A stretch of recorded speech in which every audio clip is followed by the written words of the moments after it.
हम लोग और कुछ और रासायनिक समीकरण को संतुलित करते हैं। और मुझे पूरा उम्मीद है कि इस वीडियो को देखने के बाद आपको रासायनिक समीकरण को संतुलित करने में कोई भी परेशानी नहीं होगा। तो चलिए शुरू करते हैं।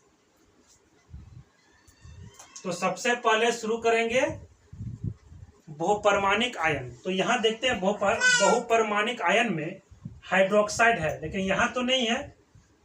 इसका मतलब यहाँ पर ऑक्सीजन हाइड्रोजन दोनों अलग अलग काउंट करना पड़ेगा। तो चलिए शुरू करते हैं। सोडियम यहाँ धातु है, यहाँ एक पीस, यहाँ एक पीस, ये आपका ठीक है। उसके अधातु में यहाँ कोई नहीं है, जितना भी अब ऑक्सीजन और हाइड्रोजन है। तो सबसे पहले हम लोग संतुलित करते हैं ऑक्सीजन का। ऑक्सीजन यहाँ एक पीस, यहाँ एक पीस, यानी ये भी ठीक है।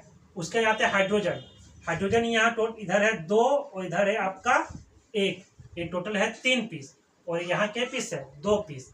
इसका मतलब हमको हाइड्रोजन को ही क्या करना है, संतुलित करना है, क्योंकि हाइड्रोजन ही यहाँ 3 पीस है और यहाँ 2 पीस है। तो चलिए शुरू करते हैं। यहाँ पर हाइड्रोजन कम है, इधर ही डाल देते हैं नंबर। कितना हो गया, 2 कर देते हैं। तो फिर से शुरू करते हैं। सोडियम यहाँ 2 पीस, तो यहाँ 2 पीस कर दीजिए। उसके बाद अधातु में तो नहीं है, ऑक्सीजन गिन लीजिए 2 पीस, तो यहाँ 2 पीस कर दीजिए। अब आते हैं हाइड्रोजन कितना है, 2 और 2 4, यहाँ भी 2 दूनी 4, ये आपका हो गया संतुलित। अब इसको फिर से चेक कर लीजिए। सोडियम 2 पीस, ऑक्सीजन 2 पीस, यहाँ भी 2 पीस, हाइड्रोजन 2 और 2 4, यहाँ भी 2 दूनी 4, ये आपका हो गया संतुलित। अब आते हैं सेकंड में। मैग्नीज, Mn का मतलब होता है मैग्नीज। मैग्नीज एक क्या है, धातु है। मैग्नीज क्या है, एक धातु है। तो इसी को पहले संतुलित करते हैं। मैग्नीज एक पीस, इधर एक पीस। उसके आते हैं अधातु में क्लोरीन है, यहाँ 2 और 2 4, यहाँ 4 कर दीजिए। अब आते हैं ऑक्सीजन यहाँ के पीस है 1 पीस और यहाँ के पीस है 2, तो यहाँ पर 2 कर दीजिए।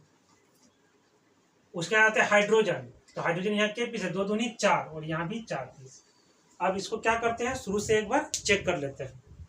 मैग्नीज 1 पीस, इधर 1 पीस, क्लोरीन 2 और 2 4, यहाँ 4। उसके बाद हाइड्रोजन गिन लीजिए 2 दूनी 4, यहाँ 4। ऑक्सीजन गिन लीजिए 2, यहाँ 2, ये आपका हो गया संतुलित। अब हम आते हैं थर्ड में देखते हैं। यहाँ बहुपरमाणिक आयन 2 गो है, एक गो है आपका सल्फेट और एक गो है हाइड्रोक्साइड। तो सल्फेट इधर भी है, इधर भी है। तो सल्फेट में हमको ये देखना है कि सल्फेट इधर है, इधर भी है, तो उसके बाद इधर एक पीस है, इधर एक पीस है, यानी ये बैलेंस है। सल्फेट यहाँ 1 पीस है, यहाँ 1 पीस है, यानी ये आपका बैलेंस है। उसके आते हैं आपका धातु में पोटेशियम 2 पीस है, यहाँ 2 पीस कर दीजिए। उसके ऑक्सीजन, तो ऑक्सीजन गिन लिए, ऑक्सीजन यहाँ के पीस है 1 पीस। यहाँ पर ऑक्सीजन मत गिनिएगा, क्योंकि ये आपको हम लोग ये यहाँ का ऑक्सीजन आप लोग गिन चुके हैं। तो ऑक्सीजन यहाँ 1 पीस है और यहाँ आपका के पीस है 2 पीस, तो इसको आप 2 पीस कर दीजिए। अब हाइड्रोजन गिनना है, तो हाइड्रोजन कितना है 2 दूनी 4, और यहाँ पर हाइड्रोजन गिन लीजिए 2 और यहाँ 2 4 पीस। इसको फिर से आप चेक कर लीजिए। पोटेशियम 2, सल्फेट टोटल 1 पीस, यहाँ भी 1 पीस, हाइड्रोजन यहाँ 4 पीस, यहाँ 2 और 2 4, ऑक्सीजन कितना पीस है 2 और यहाँ आपका 2, ये आपका हो गया संतुलित।